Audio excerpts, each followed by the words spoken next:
Hello guys, welcome back to the channel, to this unboxing, which is a little bit special for me because firstly these two pieces are pieces that I've bought, and I haven't bought a watch for nearly a year. In fact, it was that Orange Monster which I bought in the middle of last year, and since then it's been kind of collaboration pieces, which has been fantastic.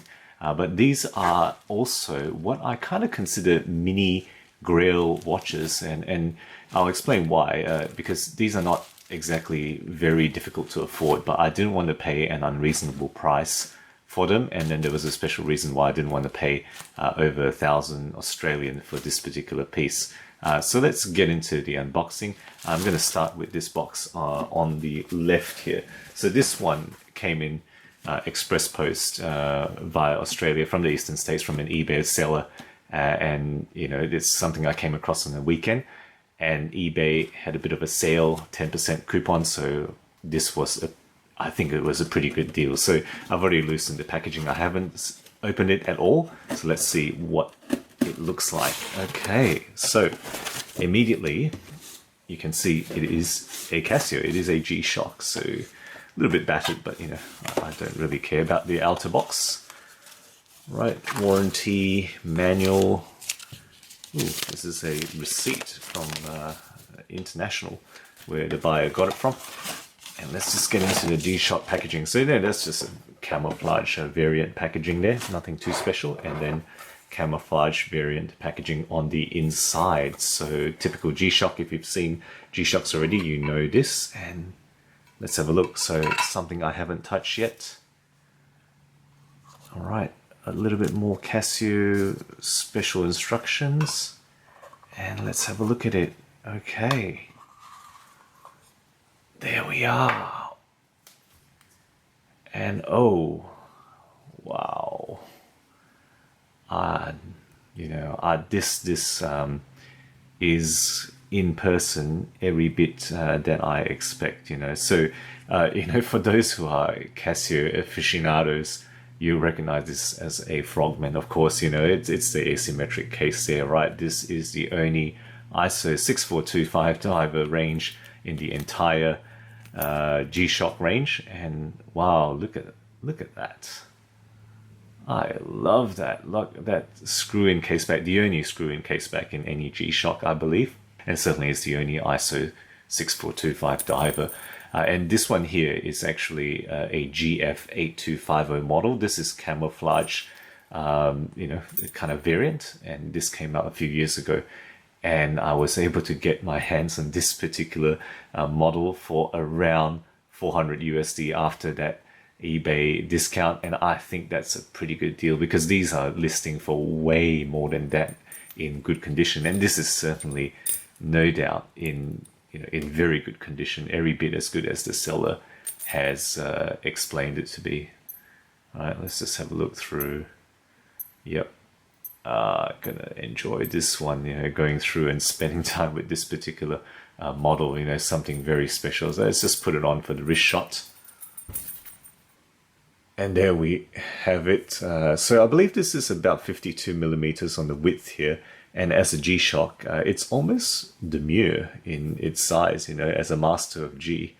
You know, you're getting the modern ones as to GWFD1000. I think is substantially bigger than this, and this is almost, you know, modest by comparison. I think it fits very well, and I didn't want to kind of splash out for, you know, the depth meter model, the D1000, or even something a bit more, the GWF1000, for example. You know, this one, I think a little bit more decent in size, modest in size, something that I can enjoy a bit more, I think, without being too ridiculously big. And look at that, you know, that steel exposed bezel where the G-Shock and Divers 200 is. That's something that is a little bit more notable about this model as well. So, you know, let me know what you think. You know, this is something that I'm going to look forward to, you know, using and reviewing when the time comes. So let's just put this aside and get on with the second piece, which is this one. So this one came via DHL from Singapore, and this is Merman watches. So I've already loosened this part. Let's just pull these out. and it came supremely fast in a 24-hour delivery. It's just unbelievable how quick they got here. So, you know, no more watches in Singapore. Links down the bottom, of course. Let's see what they provided here. A little bit of freebies that they usually provide. Okay, the cleaning cloth. You've seen that as I've reviewed Steinhardt's in the past. Okay, and they've chosen to provide this NATO. Interesting, you know, kind of red and black in the middle there. Alright, and that's kind of just the packaging there. And let's get out the actual watch box. Okay, so, yep, it's a Seiko. And this, you know, has been something I've had my eye on for a long time. A lot of the time the prices kind of range just over the $1,000 Australian dollar mark. And I didn't want to go there because, you know, we get hit by GST if you spend over $1,000 and import it. I was able to reach out to Noman and they kindly provided an influencer discount. So I was able to get this in for under that threshold. So finally I got my hands on this because whilst I think there are some boutiques over east that sell this, you cannot buy this in a store in Perth as far as I'm aware. Okay, so let's just slide that off. Okay, so let's have a look. Now, what do we have here? Right, new stuff, instructions with Japanese as well. And yep, look at that. Right. Okay, so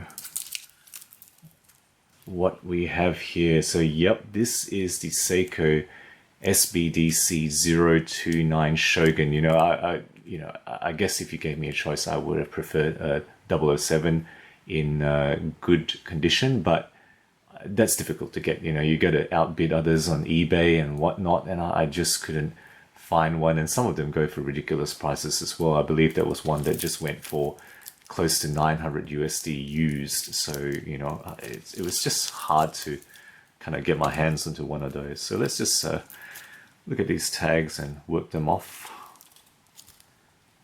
Some of them are going to require cutting actually.